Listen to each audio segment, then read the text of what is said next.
Thailand declares martial law in eastern border provinces. Starmer faces mounting pressure to recognise Palestinian state.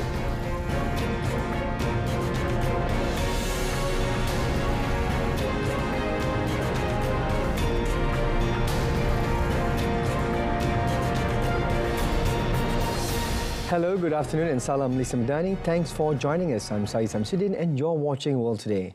The Chanthaburi Trat Border Defence Command on Friday declared martial law in several districts of eastern Thailand, effective immediately following a second day of escalating Thai-Cambodian border tensions that have reportedly left at least 15 people dead.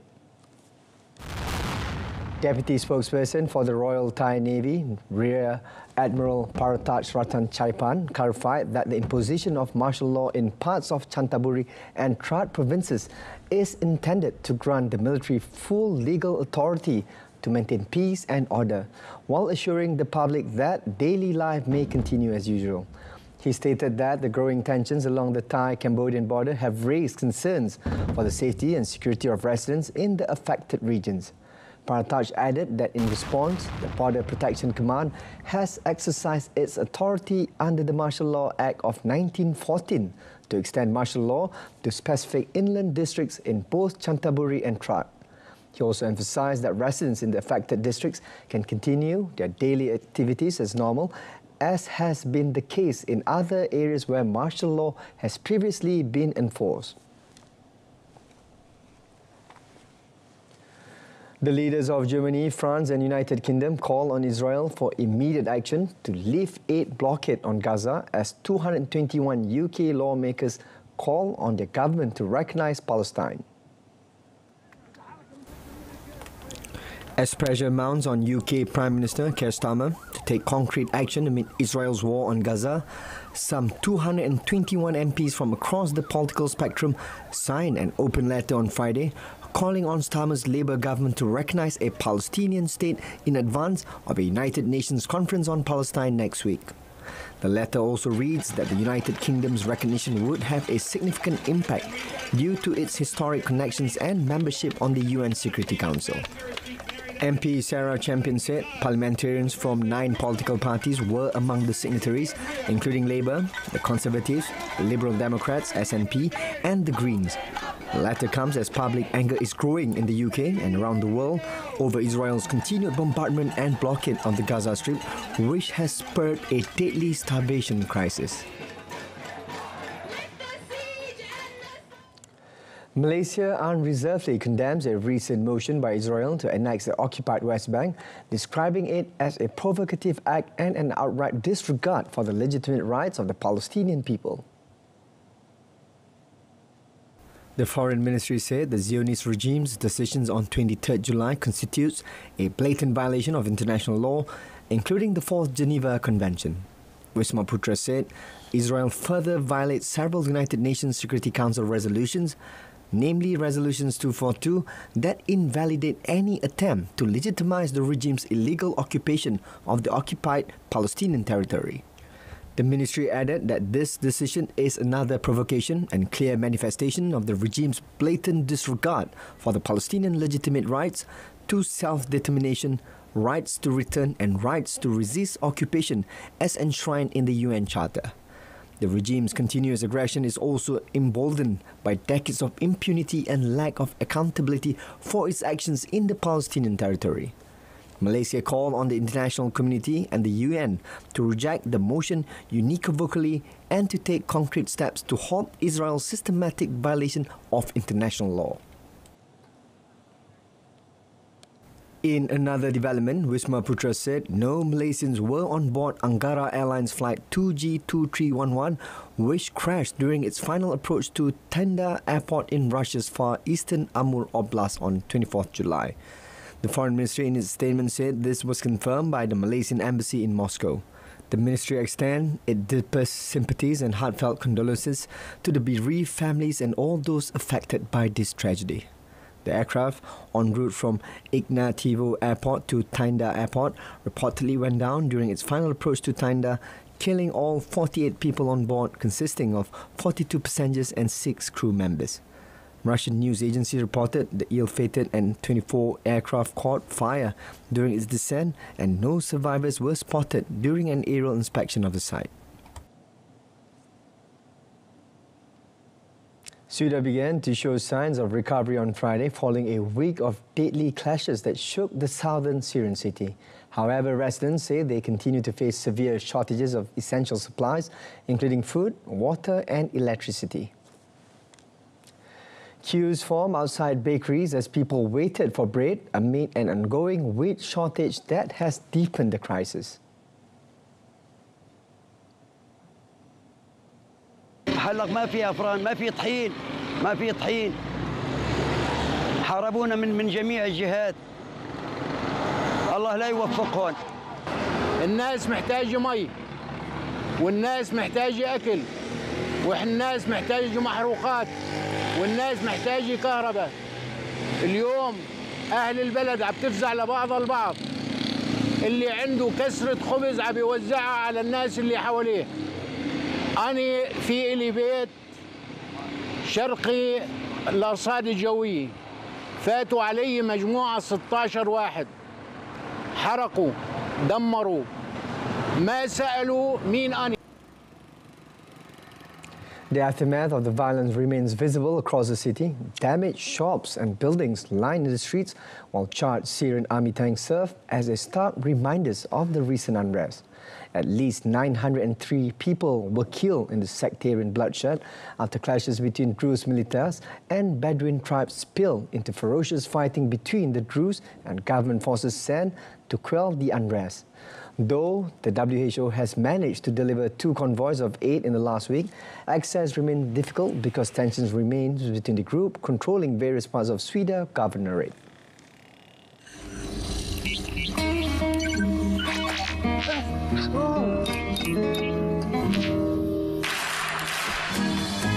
Padamkan komputer untuk lebih penjimatan.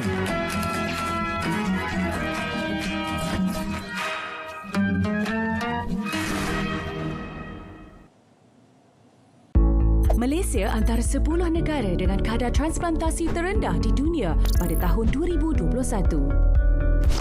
Kini, anda boleh mendaftarkan diri sebagai penderma organ melalui MySejahtera. Jom daftar dan kemas kini sebagai pengikrar derma organ. 1 ikrar, sejuta harapan. Untuk maklumat lanjut, layari www.dermaorgan.gov.my.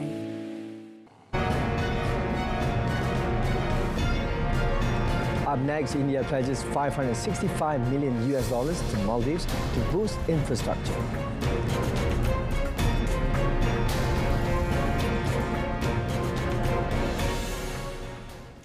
Volkswagen on Friday reported a $1.5 billion first half hit from tariffs and cut its full year sales and profit margin forecast in the German car maker's first assessment of the damage from US President Donald Trump's trade war. European automakers have booked billions of euros of losses and issued profit warnings as they face US import tariffs, stiffening competition from China, and domestic regulations aimed at speeding up the electric vehicle EV transition. Europe's biggest car maker said it expects this year's operating profit margin between 4% and 5%, compared with a previously forecast 5.5 to 6.5% range, giving its long-awaited assessment of the impact of tariffs alongside quarterly results. Full-year sales are expected to be level with the previous year, versus a previously forecast rise of up to 5%. Tariffs alone cost the car maker 1.3 billion euros in the first 6 months of the year 2025. Volkswagen shares were indicated 3.5% lower in Frankfurt pre-market trade after the quarterly results and guidance cut.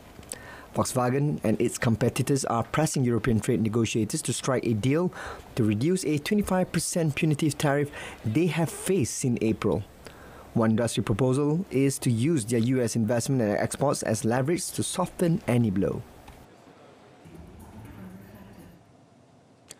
Indian Prime Minister Narendra Modi announced on Friday a $565 million line of credit to boost infrastructure in the Maldives as the two countries formally begin negotiating on a free trade agreement.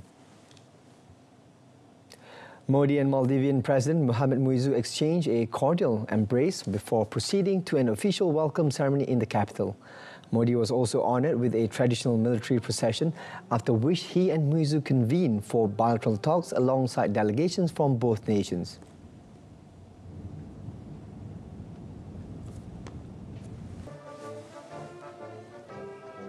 Prime Minister Modi and I had the honour of witnessing the exchange of 4 MOUs and 3 agreements on several key areas. Among these include a line of credit agreement of $565 million.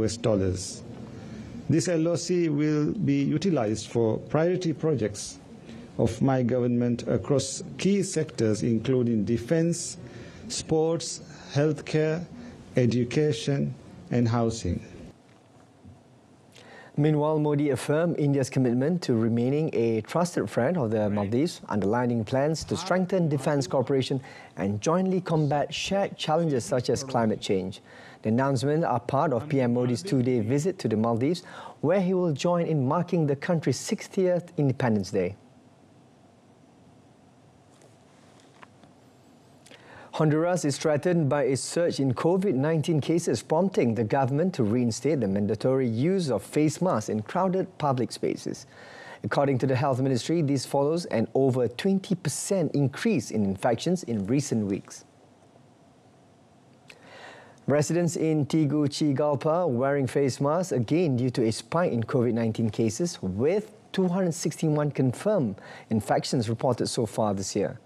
Although the number remains low compared to previously pandemic peaks, the surge has coincided with the presence of multiple seasonal respiratory viruses, including a new variant known as XFG, nicknamed Frankenstein, which has triggered health alerts. The measure applies to airports, border terminals, shopping centres, supermarkets, churches, cinemas, gyms, public transport, educational institutions, public and private offices, as well as the healthcare facilities. Meanwhile, no other country in the region has reported a similar increase or reinstated mandatory face mask use. Authorities have renewed calls for the public to resume basic sanitary measures, avoid enclosed spaces and visit health centres at the first sign of respiratory symptoms. 4 Mexicans facing charges in relation to the killing of 1 American and 2 Australian surfers last year had yet another preliminary hearing delayed on Friday as relatives of the victims look on via video. The hearing in Baja California beach city of Ensenada reset hearing dates for the 2 of whom were present, while the other 2 watched via video from their respective prisons. Brothers Jake and Callum Robinson from Australia and American Jack Carter Road had apparently stopped to serve the breaks between Punta San Jose, about 80 kilometers south of Ensenada, and La Bocana, further north on the coast in April of last year. They were attacked at their campsite and their bodies were dumped into a well about 6 kilometers away. The hearing did confirm that the cases of the 4 accused will advance separately. The man facing the most serious charges had his hearing rescheduled for 9th August, while the other 3 was set for 13 November to give them more time to try to reach deals with prosecutors. 7 children whose parents were deported from the United States without them arrived in Venezuela on Friday on board a flight with 200 expelled Venezuelans. Last week, another 7 children and dozens of other Venezuelans were brought home from the United States, as well as 252 migrants who had spent 4 months in a notorious Salvadoran prison where they were sent by the Donald Trump administration. Interior Minister Diosdado Cabello said they asked the United States that all the children be returned to them so that they can be handed over to their parents. The latest group of children were then reunited with their families in a lounge of the main airport serving Caracas. Caracas has accused Washington of kidnapping at least 32 children whose undocumented parents were arrested in the United States. But Cabello said the number was fast growing. Official figures show that since February, nearly 9,300 people, including many children, have been repatriated to Venezuela from the United States and Mexico, where many got stuck on the migration route northward.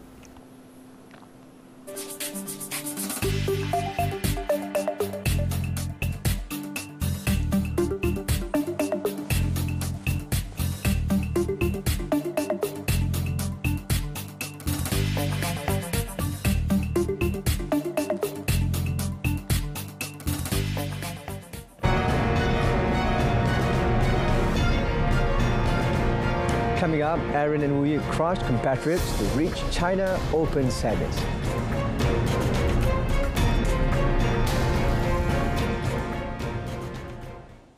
Welcome back. World number 2, Aaron Chia So Yik stormed into the China Open semi-finals with a commanding win over compatriots and world number 7, Man Wei Chong T Kai Woon on Friday. The Tokyo Olympic bronze medalists were in complete control throughout, sealing a 21-16, 21-16 victory. Their 4th in 7 career meetings against Wei Chong Kai Woon. Wei Chong Kai Woon had beaten Aaron Wu Yik in the Malaysia Masters final in May, but the latter hit back with the win in the Singapore Open quarterfinals that same month and once again showed their class in Changzhou. Aaron Wu Yik also believe they are getting back on track at just the right time. They will face India's reigning Asian Games champions Satwi Sairaj, Raini Kredi, Chiraj Shetty in the semi-finals.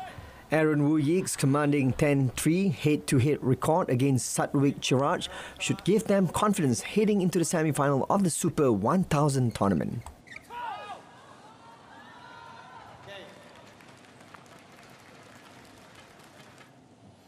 Argentine midfielder Rodrigo De Paul has left Atletico Madrid and will join Major League Soccer side Inter Miami, the El La Liga club announced on Friday.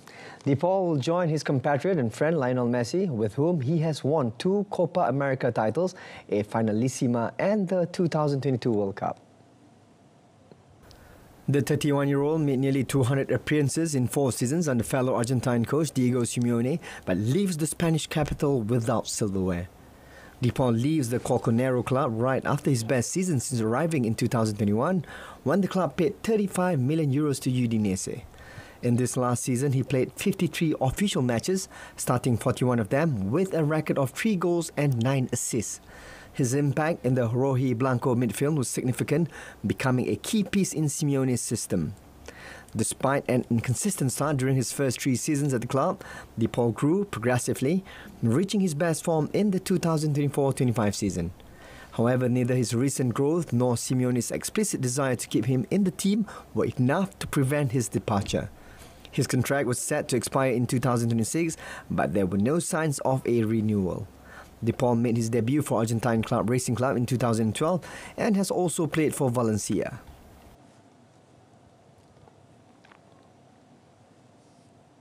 AC Milan continued pre-season preparation with a training session on the eve of their friendly against Liverpool in Hong Kong, with new signing Pervis Estupiñán amongst those put through their places in the rain. Milan signed the Ecuadorian left-back from Premier League side Brighton, with new coach Massimiliano Allegri adding to his previous signing of Croatian veteran Luka Modric from Real Madrid and another midfielder in Samuela Ricci from Torino.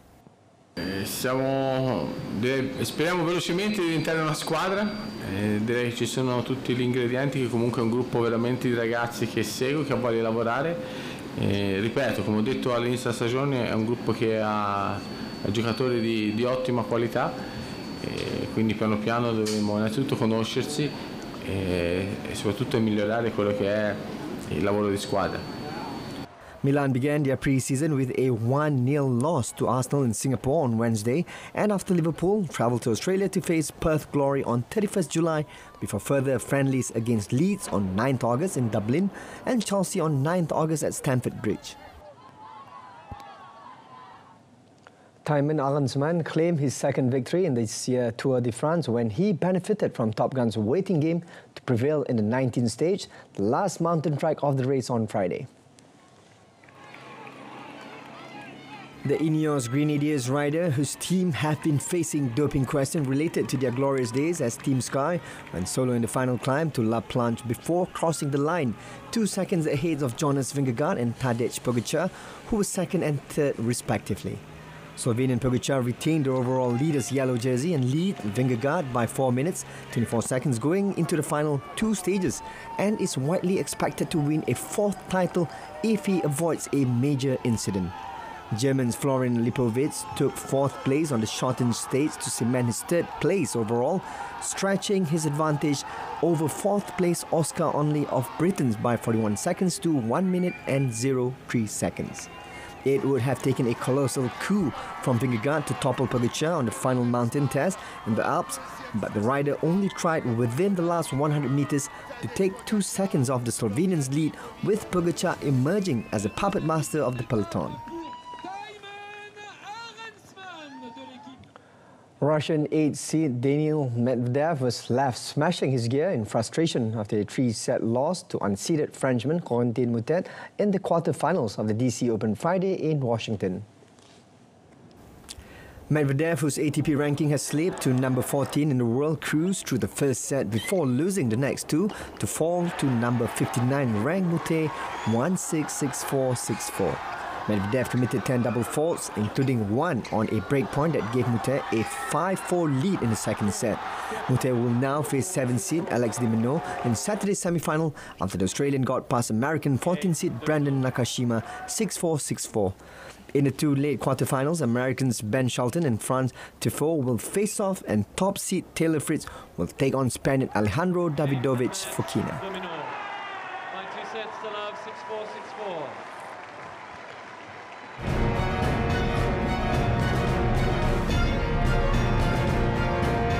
Up next, Comic-Con draws crowds to San Diego despite rising costs.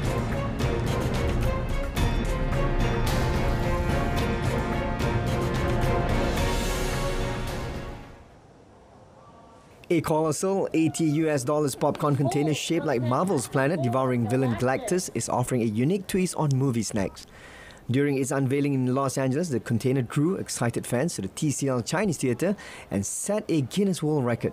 The mammoth movie snack holder, tied to the upcoming Fantastic Four First Steps film, measures 20 inches, 51 cm wide and 17.5 inches tall.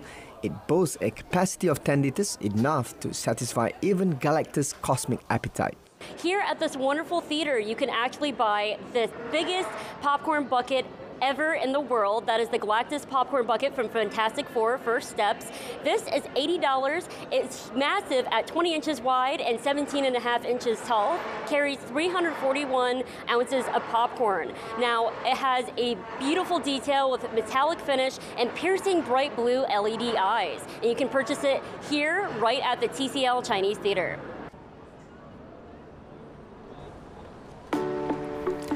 The world's #1 pop culture convention, San Diego Comic-Con, opened its doors on Thursday to tens of thousands of self-professed nerds wanting to indulge in the latest sci-fi and fantasy. According to the event's organizer, the convention originally opened in 1970 with only 300 attendees. Now it caters to over 135,000. The festival is based in San Diego Convention Center, but it spreads across much of San Diego. Streets are adorned with pop-ups, posters and immersive experiences. And large buildings near the convention center are wrapped in images showing what's set to appear at the convention. The beauty of Comic-Con is self-expression. Being able to do what you want, buy all the nerdy stuff you like, and cosplay as well. It's beautiful methods of just being yourself. Listen, you always have to sacrifice something. This is worth it for me. You have to pick and choose what you want, and I'm a Comic-Con head, so I'm going to be here. May not do it every year, or I might. So listen, if you really love it, it's totally worth it. It is a couple of thousand if you really have to travel, this and the other, but it's totally worth it.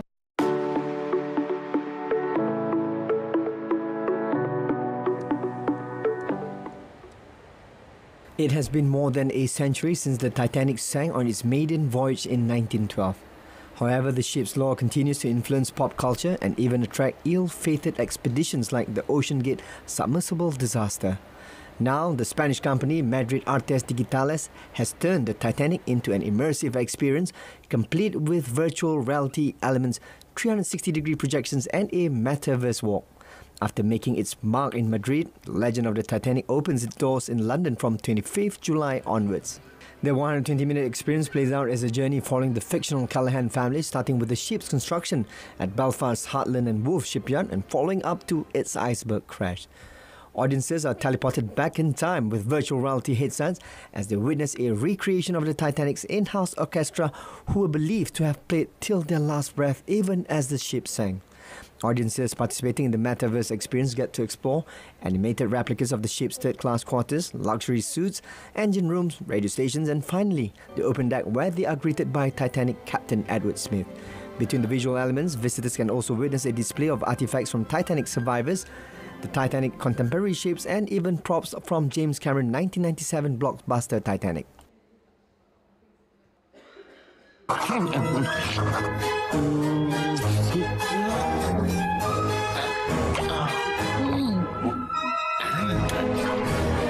Lebih menjimatkan memasak dengan jerit penuh.